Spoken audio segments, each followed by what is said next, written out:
ہماری motor industry میں شہزاد صاحب بھی اس بات سے بالکل اتفاق کریں گے، ایک ایسی موٹر میں پروڈکٹ جو کہ سب سے چھوٹی گاڑی تصور بھی کی جاتی ہے، ہر گھر کی ضرورت بھی ہے، ہر گھر میں دیکھی بھی جاتی ہے، اگر اسی کی پرائس اگر دیکھ لی جائے اور سیکنڈ ہینڈ جو جاپنیز گاڑی ہیں ان کی بات کر لی جائے، جو فیسلٹیز ہیں، جو سٹینڈرڈز ہیں جو اس میں دیکھا جاتا ہے، وہ بالکل زمین آسمان کا فرق ہے. کتنا پوچھنا میں یہ چاہ رہا ہوں سر، پرائسز کا اتنا ڈفرنس پاکستان میں رہنے والے پرائسز جو ہیں کسی بھی پروڈکٹ کے اسے کئی گنا زیادہ پے کر رہے ہیں، ایسا کیوں ہے؟ باقی ملکوں میں وہی چیز یا تو پائی نہیں جاتی یا انتہائی کم سے سستی پائی جاتی ہے، ان کی جو سٹینڈرڈز ہیں وہ بھی مینٹین ہے. اللہ معاف کرے، جو ایک ہائی مارک گاڑی جو کہ اب ہم سب جانتے ہیں اس سال جو لانچ بھی ہوئی، لوگوں کو بڑی پسند بھی ہے، لیکن اس کی جو کوالٹی ہے اس کو لے کے جو شکایات آ رہی ہیں، جس طریقے سے اسمبل کرتے ہوئے اس کے اندر جو ان کی جو لوگوں کو کمپلینز آ رہی ہیں، اتنے پیسے دینے کے باوجود بھی وہ میٹ نہیں کرتے وہ سٹینڈرڈ، کیوں؟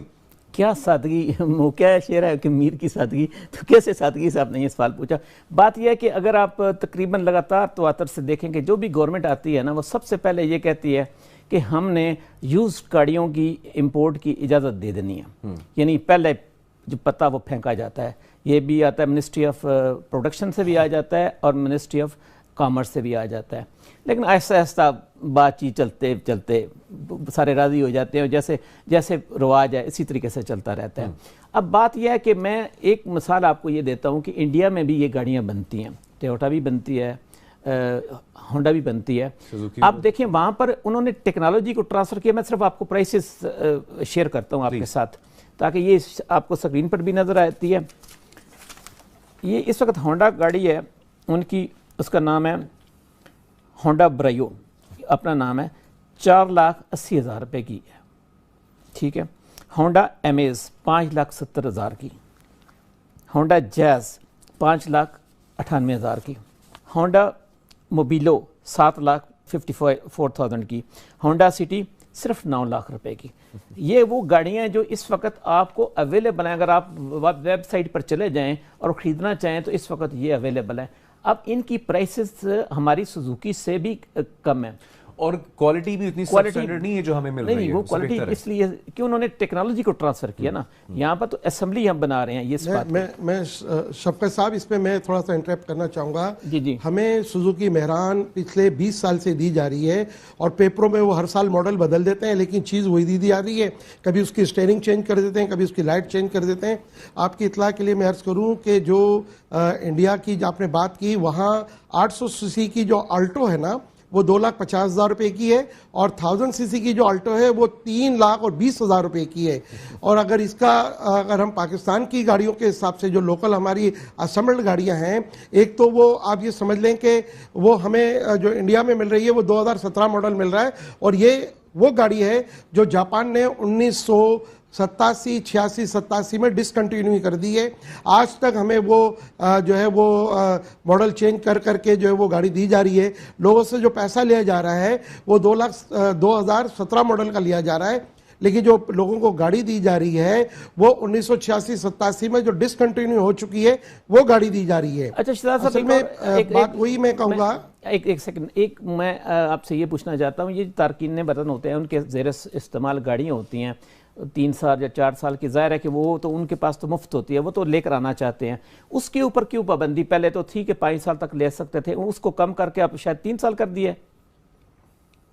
اب 3 سال کر دیے. وہ بھی یہ جو لوکل اسمبلر مافیا ہے ان کے کہنے پہ حکومت پاکستان نے کی، کیونکہ یہ جیپنیز حکومت سے پریشر دلواتے ہیں. اور لاسٹ ایئر مجھے اچھی طرح یاد ہے کہ میں میٹنگ میں تھا اسلام آباد میں، اور بڑی حیران کن بات یہ ہے کہ ہماری میٹنگ کرنے سے پہلے جو ہے پاکستان میں جو ہمارے جاپان کے سفیر ہیں وہ ہم سے پہلے کی جو میٹنگ ہے اس کو اٹینڈ کر کے نکلے ہیں، جبکہ یہ ڈیسائیڈڈ تھا کہ جناب ان کو 5 سال کی، پچھلے سال 5 سال پرانی گاڑیوں کی اجازت دے دی جائے گی، کیونکہ لوکل اسمبلر کو سمجھا کے گورنمنٹ تھک گئی تھی. لیکن میں نے آپ سے کہا کہ اب تو جو ہمارے جاپنیز لوگ ہیں وہ بھی اس بات کو سمجھ گئے ہیں کہ ہمیں پاکستان کے اندر کوئی پوچھنے والا نہیں ہے، ہم جو بھی چاہیں گے وہ ہم کریں گے. آپ دیکھیں نا کہ یہ کتنی ہماری بدنصیبی کی بات ہے کہ سب سے پہلے ہم کہتے ہیں پاکستان، لیکن ہم اپنی عوام کو، اپنے لوگوں کو ہم گاڑیاں کیا دے رہے ہیں اور کس پرائز میں دے رہے ہیں، اور وہ بھی اسمبلڈ شدہ گاڑی. یہ بڑا المیہ ہے. میں پچھلے کئی سالوں سے جو بھی حکومتیں آئیں ان کو میں بتاتا آیا ہوں کہ یہ طریقہ کار نہ ہونا چاہیے. طریقہ کار ہونا یہ چاہیے کہ سب سے پہلے پاکستان عوام اور حکومت کے خزانے میں پیسہ آنا چاہیے, اور عوام کو آج گاڑی جو ہے نا, شفقت صاحب میں ایک بات بتاؤں, آج گاڑی نیسسری ہے, لگزری نہیں ہے. لیکن انہوں نے آج تک وہ ڈرامہ رچایا ہوا ہے کہ گاڑی جو ہے وہ لگزری ہے. اور میں خدا کے لیے حکومت کو اور ان لوگوں سے میں کہتا رہا ہوں کہ آج ہر گھر کی ضرورت ہے جس کے 3-4 بچے ہیں, میاں بیوی ہیں, وہ موٹر سائیکل پہ سفر نہیں کر سکتے. آج سوزوکی کو 30 سال سے زائد کا عرصہ ہو گیا.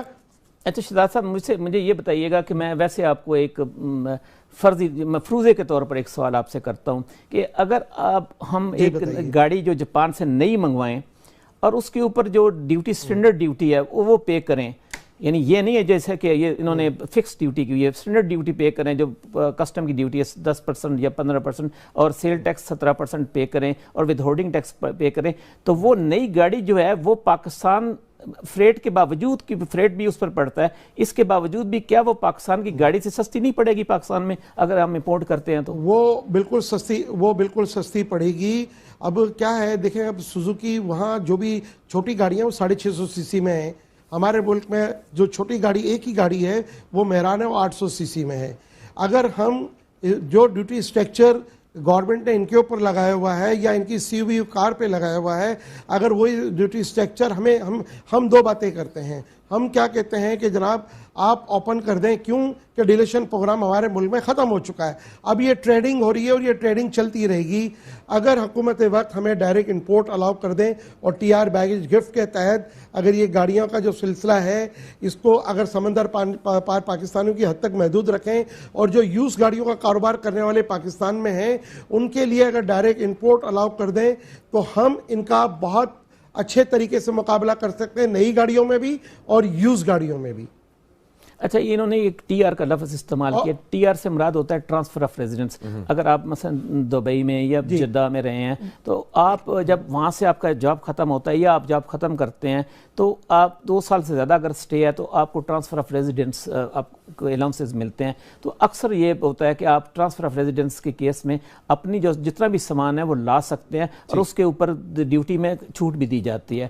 لیکن انہوں نے ڈیوٹی میں چھوٹ دینے کے بعد بھی تو فرق نہیں پڑتا کیونکہ ڈیوٹی کی شرح اتنی انہوں نے زیادہ رکھی ہوئی ہے, تو اس سے بھی مجھے یہ سمجھ نہیں آتی. لیکن اس میں آپ کو بتا دوں, آپ شفقت صاحب میں یہاں سوری میں معافی چاہتا ہوں, میں نے بیچ میں بول دیا. میں آپ کو یہ بتاؤں کہ دیکھیں یہاں ڈیوٹی کا جو ریٹ آف ڈیوٹی ہے 650 سی سی سے لے کے اور 1800 سی سی تک وہ ہماری ڈیوٹی فکس ڈیوٹی ہے. ہاں جی, یہ وہ ہماری سکرین پر چل رہی ہے اس وقت, یہ ڈیوٹی سٹرکچر چل رہا ہے جی. ہاں جی ڈالر ڈیوٹی فکس ہے. اچھا دیکھیں بات صرف اتنی سی ہے کہ حکومت کو پتہ ہے کہ ٹی آر بیگیج اور گفٹ اس وقت سب سے زیادہ جو ہے گاڑیاں بیگیج میں آ رہی ہیں, اور حکومت وقت کو پتہ ہے کہ یہ گاڑیوں کا طریقہ کار کیا ہے. ہم ایک طرف کو کہتے ہیں ہماری جو اکنامی ہے وہ ڈاکومنٹڈ نہیں ہے.